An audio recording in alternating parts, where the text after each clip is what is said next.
Hey, how's it going, Dr. Spin? I got an album for you guys this week that was a favorite of mine last year, but I kind of have come back to revisit in the last few weeks and thought I would share it out with you guys if you haven't heard about it. This is an album by a band called Midlake, The Trials of Van Occupanther. And that's kind of a funny name, but bear with me on this one.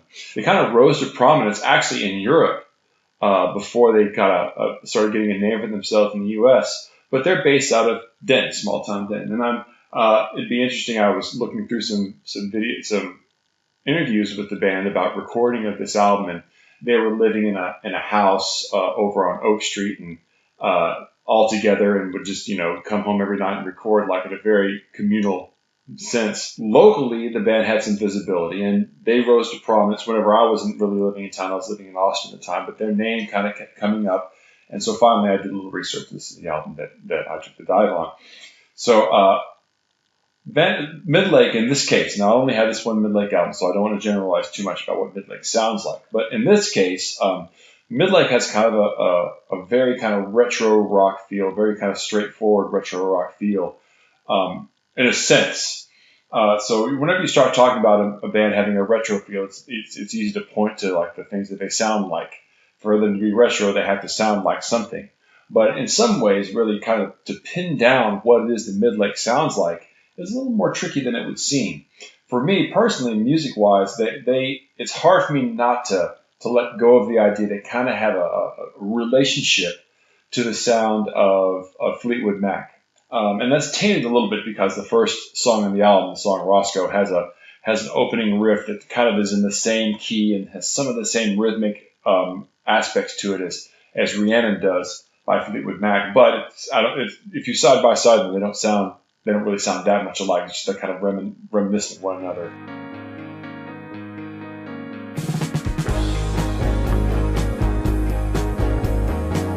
Stone cutters made them from stones, chosen specially for you and I, who live inside.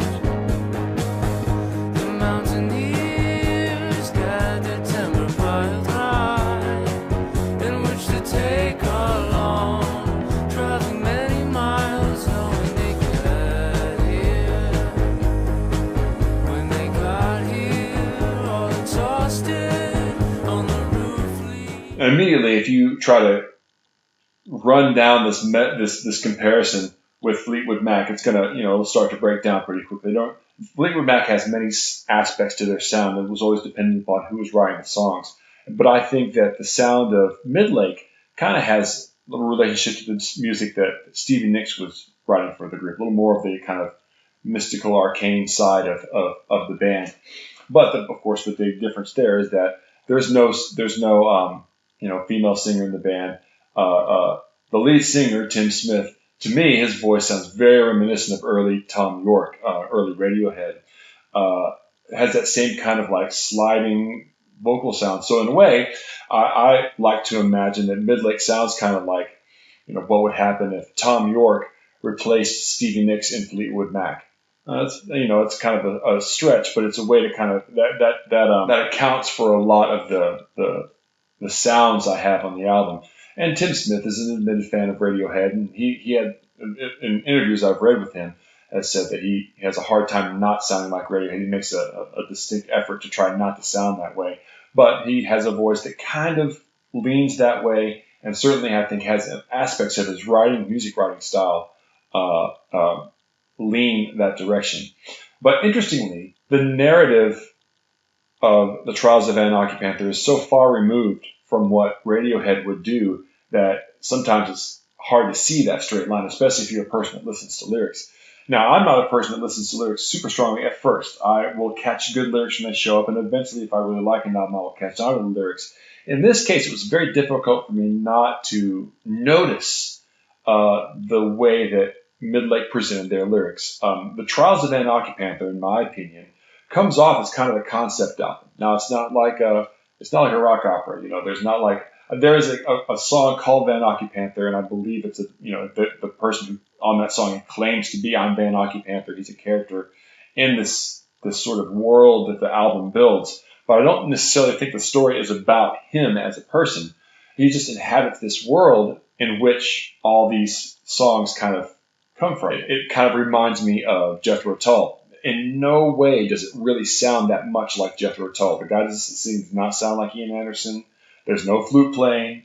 There's no heavy guitar riffs or anything. But there is this sort of way that they reference a different way of life that that kind of shares in a way with Jethro Tull. I would say that Midlake songs are definitely from the wood. Very famously, Jethro Tull would have his songs from the wood, and there's that sense that there's this album talks a lot about being embedded in a simpler time where there's a lack of attachment to things, and there's more of a reliance on leaning on your fellow man to get through things from day to day. Lack of technology, and almost like hunter-gatherer lifestyle, in which like things you worry about are things like bandits and having enough food to get through the winter and whether you're going to be able to marry and settle down in a way that feels fulfilling in the life that you have. So because all these things colliding together have, for me, earned them the title, the Agrarian Radiohead. Radiohead would never sing about some of these topics. They would never take the stance of writing a song about being in a hunter-gatherer lifestyle. But that's undoubtedly the setting for the Trials of Van Occupanther. And there's no song that sums it up any better than Head Home. Bring me a day full of honest work and a roof that never leaks. I'll be satisfied.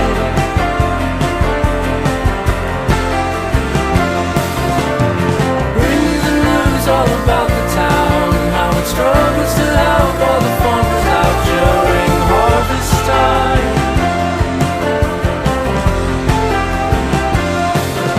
Well, someone I like to see, she never mentions a word to me. She reads Leviathan.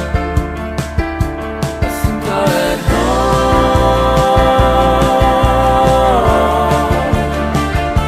I think I'll head home.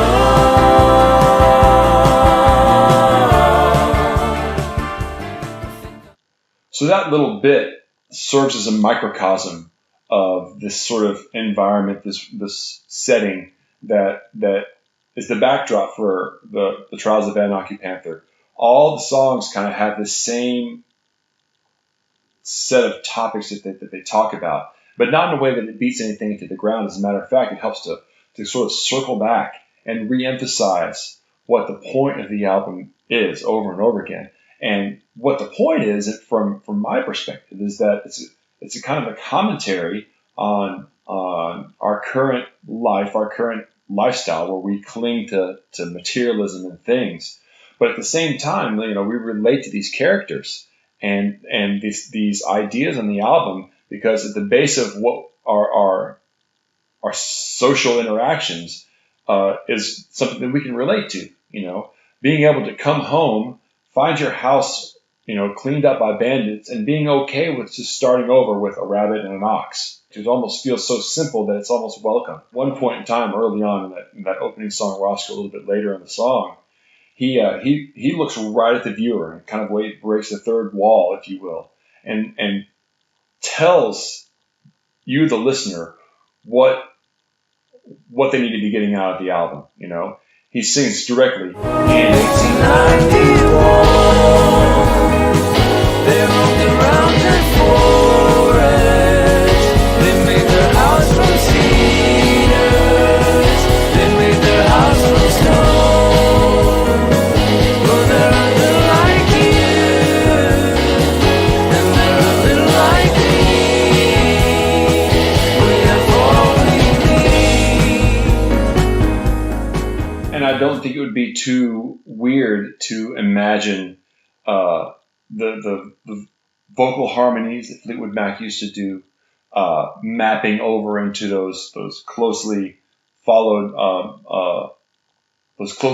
harmonies that they're doing throughout that song. So even though it may be a bit of a problematic comparison, I still I sometimes have a hard time letting go of it. But want to reiterate, I don't think that they're trying to cop Fleetwood Mac. To be honest, to compare them to that aspect of Fleetwood Mac is one of the better compliments that I think that I could give them.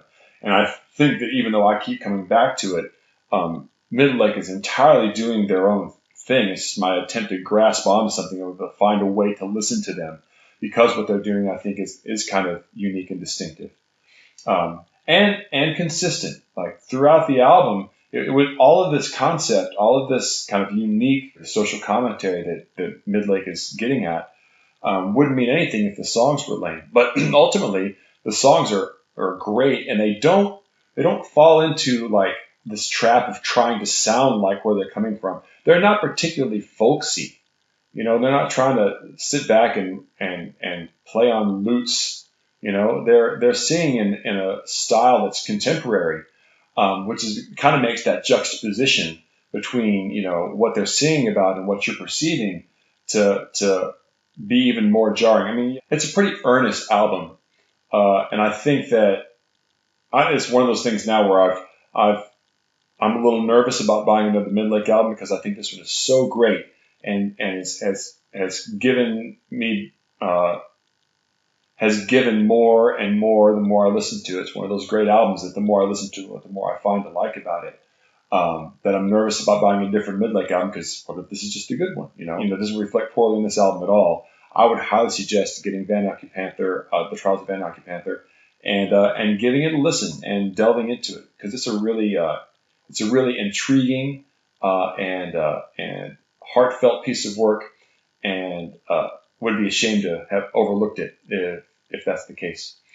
So it's Trials of Van Occupanther is this week's suggestion. So go check it out, and also like and subscribe and all that stuff, and so you can get updates and let me know what you're listening to, and certainly talk about it and discuss it and see what comes up.